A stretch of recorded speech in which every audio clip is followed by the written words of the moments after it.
Ya, Assalamualaikum warahmatullahi wabarakatuh. Pemirsa Sultan TV, selamat pagi menjelang siang. Apa kabar semuanya? Semoga dalam keadaan sehat walafiat ya. Meskipun dari pagi telah turun hujan, semoga ini tidak mematahkan semangat dan dalam kondisi sehat selalu begitu.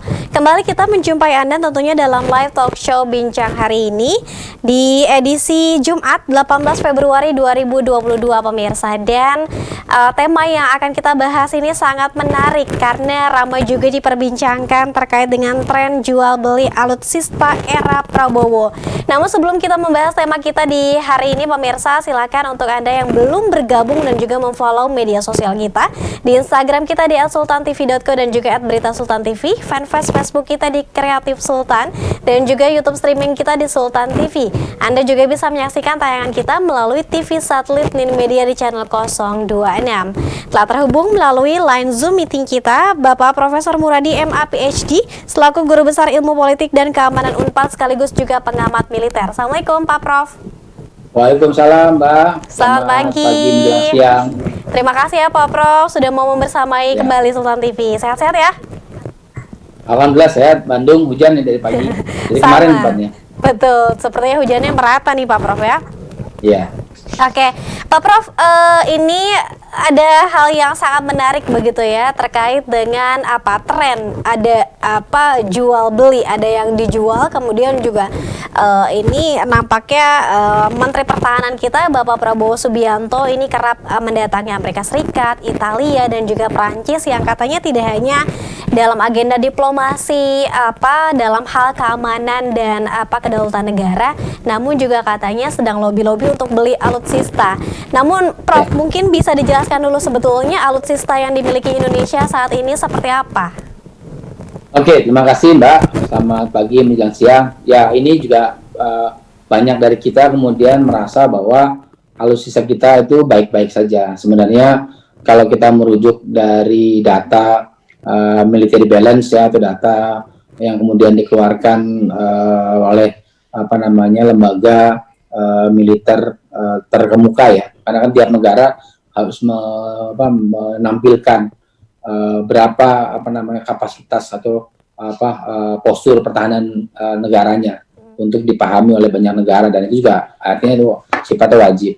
Nah, memang kita ini termasuk yang agak tertinggal ya, walaupun katakan misalnya kita punya banyak hal yang berkaitan dengan alutsista, kita masih terbatas karena kalaupun kita mau lihat misalnya dibandingkan dengan gelar pasukan, gelar postur pertahanan, kita itu nanti kemudian agak tertinggal mungkin 15-20 tahun dari beberapa negara di Asia Tenggara, terutama dengan Singapura. Kalau dengan Malaysia mungkin kita beda 10-an tahun ya, karena mereka jauh lebih lincah melakukan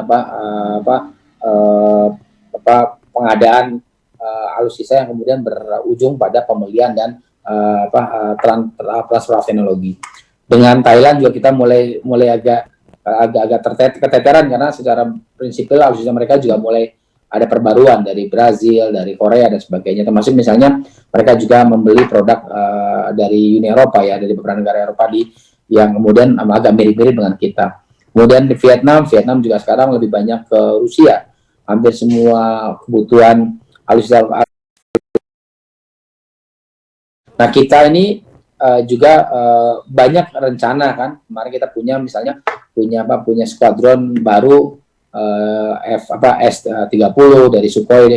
Kita punya 2 skuadron, kemudian dari F-16 refurbish ya, dari recondition kita punya 3-4 skuadron. Tapi idealnya misalnya di skuadron kita minimal punya mendekati angka 50-100 skuadron. Artinya memang yang dilakukan oleh Pak Prabowo misalnya pembelian Rafale, nanti kemudian juga ada pembelian F-15 dari Australia, dari Amerika Serikat juga menjadi bagian penting dari itu. Nah, ini memang ini bagian dari upaya menata kelola postur pertahanan kita supaya lebih capable, lebih confident ketika kemudian harus kemudian head to head dengan negara-negara minimal jadi negara sekawasan lah seperti itu. Oke, bandingannya saja baru Asia Tenggara ini sudah tertinggal 10-20 tahun Pak Prof. Ya, tapi itu cuma di kita, kalau SDM kita jauh lebih baik ya. Kalau kita membaca military balance terakhir di 2021 posisi militer kita di the best of 10 ya. Kita bisa seirama ataupun bisa bersaing dengan teman-teman dengan Amerika Serikat, India, Iran dan sebagainya. Tapi untuk sumber daya manusia kita jauh lebih baik sebenarnya personilnya. Tapi untuk SDM, untuk sumber daya alutsista gitu, kita memang masih jauh tertinggal. Oke, baik. Nah, terkait dengan pembelian alutsista pada era Menhan Prabowo, ini kan disebutkan Pak sekitar anggarannya 1.760 triliun ya, kalau tidak salah, mungkin boleh dikoreksi juga oleh Pak Prof. Ini angka yang cukup fantastis. Apakah ini cukup memang relate begitu untuk pengadaan alutsista kita atau seperti apa Pak Prof? Ini kan dibayarnya tidak, kan pesawatnya kan juga tidak datang seperti itu. Ada termin lah, dan pesawat alutsista tank kan, kita juga kemudian kapal cepat rudal dan sebagainya kan bagian dari pengadaan ke arah sana. Tapi memang kan nggak semua dibeli dari luar negeri. Ada misalnya KCR tadi, kapal cepat rudal itu dari PT PAL, kemudian juga ada kapal pengangkut tank juga, kemudian kita juga dari PT PAL, kemudian juga ada misalnya helikopter serbu yang kemudian memang ini kemudian bagian dari buatan PT DI dan sebagainya, sampai pada level tertentu misalnya ada Rantis juga Rantis Maung juga buatan lokal. Yang kita sekarang banyak beli itu adalah dua ya. Pertama pesawat tempur ya, itu kan kita dari Rafale kita beli lumayan agak banyak itu untuk kemudian memenuhi kebutuhan pertahanan udara kita. Kemudian juga katanya ini juga masih dalam diskusi ya, ada pembelian skuadron untuk F-15 ya dari Amerika Serikat. Ini saya kira hal yang baik, karena kalau kita mengukur per wilayah, kita minimal punya 50 skuadron untuk bisa menjaga setiap jengkal wilayah udara kita gitu. Hanya memang kan ini kan juga menjadi salah satu hal penting. Kok belinya banyak banget? Ini tidak dalam posisi satu hari tahun ini harus dibayar, seperti itu, tidak. Dia termin, kemudian juga prinsip utamanya kan ada TOT, ada transfer of teknologi ya. Itu paling penting sebenarnya. Karena misalnya kayak Rafale itu mereka mau mengembangkan maintenance di PT DI, kemudian juga mereka juga mau berbagi ilmu teknologi untuk kemudian pengembangan Rafale yang memang cocok dengan kontur wilayah udara kita. Kemudian juga misalnya kita juga sedang meneruskan kerjasama dengan Turki terkait dengan medium lighting ya. Yang kemudian memang kita akan buat sekitar 1.000, kemudian memenuhi kebutuhan tank-tank di perbatasan yang memang terutama di perbatasan Kalimantan ya, dan Papua, karena di kontur tanahnya agak gembur. Makanya dia tidak bisa yang nggak bisa heavy tank ya, tapi dia medium saja yang memang mau tidak mau beratnya tidak bisa ditopang oleh kontur tanah kita di beberapa perbatannya di Kalimantan juga di Papua. Ini menurut saya menarik karena orang akan lihatnya kan gelondongan uangnya, tapi sebenarnya ini bagian penting dari upaya kita untuk menjaga competitiveness lah sebagai satu negara terkait dengan pertahanan negara mereka, seperti itu. Oke. Nah, Pak Prof, ada juga pihak yang kemudian menanggapi bahwa dengan dibelinya tadi banyak sekali alutsista dengan berbagai jenis dan juga bahkan kebutuhan yang secara spesifik di setiap daerah yang ada di Indonesia.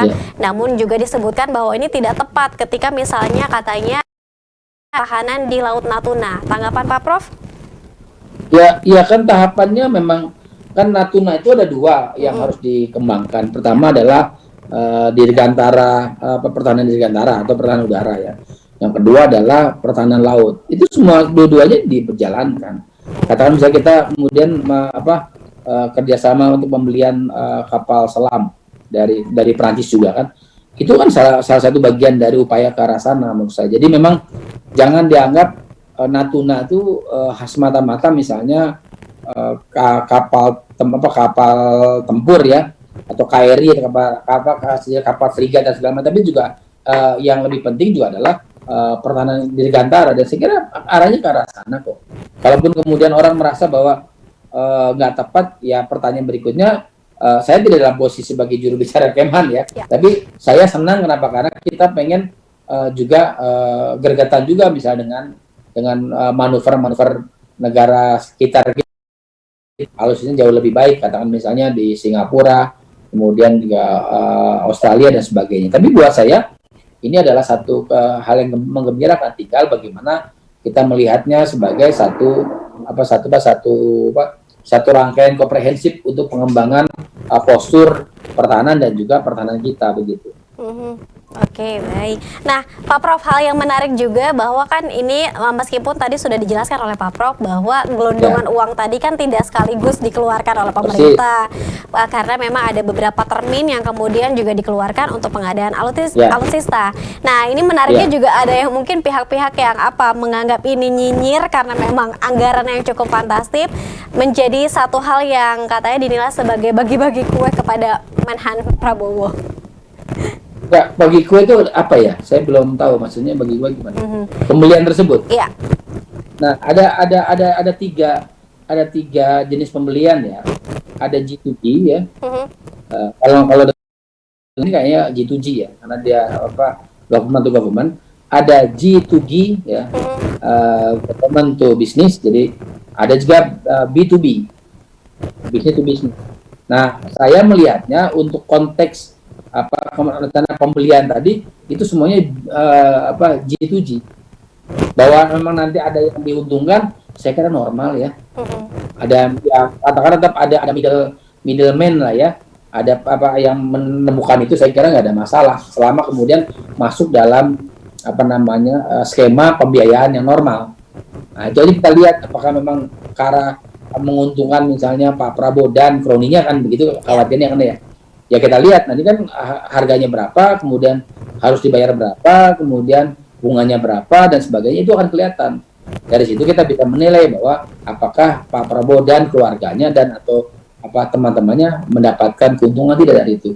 Kalau mendapat keuntungan ya kita bisa proses, karena kan itu mudah, karena proses politik pertahanannya kelihatan gitu loh. Kontrol pengawasan juga kelihatan.